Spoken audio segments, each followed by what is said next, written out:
The roads is always top of mind for parents, especially when our teens are driving. And Rachel Moore right now is in studio to explain some new guidelines that were just released to help your teen driver navigate our roads. Rachel. Talking good morning. There are a number of safe driving habits that new drivers should learn. They're detailed in the guides that you can download at home. Now, joining us to talk about this information is the president of the Insurance Institute for Highway Safety, David Harkey. David, thank you so much for being with us. So what are some of these key safe driving habits? Good morning, Rachel.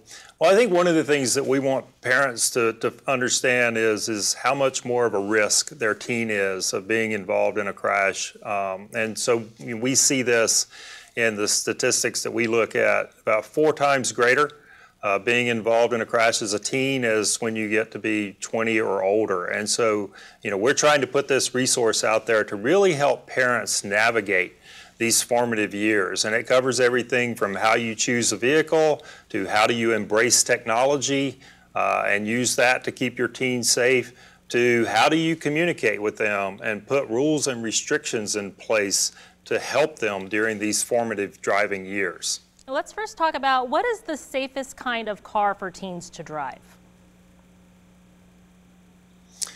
So one of the things that we do annually now is we put out a list of new and used vehicles that we think are good picks for teens to drive. There's roughly about 60 used vehicles and 30 new vehicles on that list this past year. And what we like to look for are vehicles that are not real expensive. We also do not want vehicles that are extremely lightweight, so we stay away from the kind of the little micro mini car class, if you want to think about it that way. We also stay away from the really large vehicles like a Expedition or a Suburban, something that is much bigger and usually much harder to navigate if you're not an experienced driver. And then finally, one of the things that we recommend is you do not want to purchase a vehicle with an extreme amount of horsepower for a teen driver. You do not want to tempt them to drive at a high rate of speed.